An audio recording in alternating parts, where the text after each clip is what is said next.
Hi friends, welcome back to our channel. ఈరోజు నేను అన్నంలోకి కలుపుకునే విధంగా ఇలా కొత్తిమీర పచ్చడి అయితే ఇలా చేశానండి. మంచి టేస్టీగా ఉండిద్ది. ఒకసారి అయితే ట్రై చేద్దాం.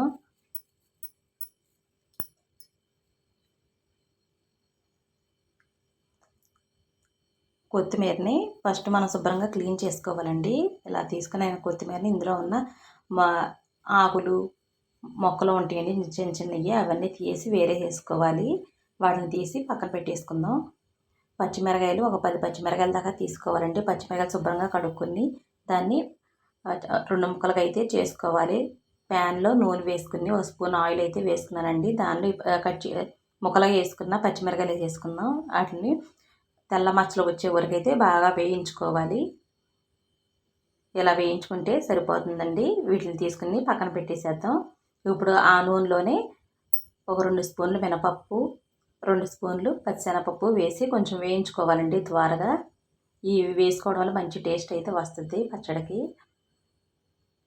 దీనిలోనే కట్ చేసి ఉంచుకున్న ఎండు కొబ్బరి ముక్కలు వేసుకోవాలి. మీ దగ్గర పచ్చి కొబ్బరి ఉంటే పచ్చి కొబ్బరి ముక్కలైనా వేసుకోవచ్చు.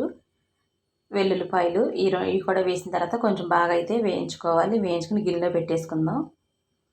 ఇప్పుడు అందులోనే ఇంకో స్పూన్ ఆయిల్ అయితే వేసి మనం శుభ్రంగా కడుక్కొని పెట్టుకున్న కొత్తిమీర అయితే దీంట్లో వేసేసుకుందామండి. కొత్తిమీరలో బాగా ఇసుక అయితే ఉండిద్దండి. దాన్ని మాత్రం బాగా నీట్గా అయితే మనం క్లీన్ చేసుకోవాలి. ఎక్కువ వాటర్లో క్లీన్ చేసుకుంటే అందులో ఉన్న ఇసుక మొత్తం వాటర్లో దిగిపోయిద్ది కిందకి. ఇందులో ఉన్న మనం గల్లుప్పు వేస్తే వాటర్ మొత్తం చక్కగా దిగిపోయి తొందరగా అయితే మగ్గిపోయిద్దండి కొత్తిమీర. ఒక స్పూన్ గల్లుప్పు అయితే వేసుకోవాలి. దీన్ని మొత్తం తిప్పేసుకుందాం. ఈ విధంగా అయితే వాటర్ మొత్తం వచ్చేసినాయండి, చూసారా? ఇంకొంచెంసేపు మగ్గనిద్దామండి. దీన్ని కూడా తీసేసి ఒక గిన్నెలో పక్కన పెట్టేసుకుందాం. ఇప్పుడు అందులోనే ఇంకో స్పూన్ ఆయిల్ అయితే వేసుకొని తాలింపు పెట్టేసుకుందామండి. దాంట్లో ఒక ఎండుమిరపకాయ, ఒక స్పూన్ పచ్చిశనగపప్పు, ఒక స్పూన్ ఆవాలు, హాఫ్ స్పూన్ జీలకర్ర వేసి బాగా వేయించుకోవాలి. ఇవి బాగా వేగిన తర్వాత కొంచెం కరివేపాకు కూడా వేయాలండి. కరివేపాకులో ఉన్న ఆయిల్ బయటకు వచ్చే వరకు అయితే మనం వేయించుకోవాలి. ఈ విధంగా వేయించుకుంటే సరిపోతుంది. ఇప్పుడు వంట ఇంగువ అయితే వేసుకుందామండి. కొంచెం మంచి స్మెల్, మంచి టేస్ట్గా కూడా ఉంటుంది పచ్చడి.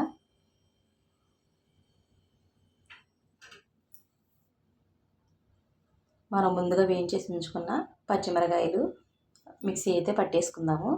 మిక్సీ జార్లో ఆ పచ్చిమిరపకాయ ముక్కలు వేసుకుని బాగా అయితే మిక్సీ పట్టకూడదండి. ముందుగా నానబెట్టి ఉంచుకున్న చింతపండు కూడా వేసుకుందాము. ఇది కూడా ఒకసారి తిప్పేసుకుందామండి. కొంచెం పప్పులుగా ఉంటేనే కొంచెం టేస్ట్గా ఉండిద్దండి మన అన్నంలో కలుపుకునేటప్పుడు. నేనైతే ఈ విధంగా మిక్సీ పట్టుకున్నాను. ఇప్పుడు మనం ఉడకపెట్టేసి ఉంచుకున్న ఈ కొత్తిమీర కూడా వేసేసుకుని ఒక తిప్పు అయితే తిప్పుకుందాం. ఈ విధంగా మిక్సీ పట్టేస్తే సరిపోతుందండి. దీన్ని పక్కన పెట్టేసుకుందాం. ముందు మనం తాలింపు పెట్టుకున్నాం కదండి, ఆ తాలింపు కూడా ఇందులో వేసేసుకుందాం. చూసారు, మంచి టేస్ట్గా అయితే చాలా బాగుండిద్దండి. లాస్ట్కి కొంచెం ఉప్పు చూసుకోండి. నాకైతే బాగానే సరిపోయింది. చక్క అన్నంలో కానీ దోశల్లో కానీ తింటే చాలా టేస్ట్గా అయితే ఉండిద్దండి. నాకు బాగా నచ్చింది. మీకు నచ్చితే లైక్ చేయండి. Thank you.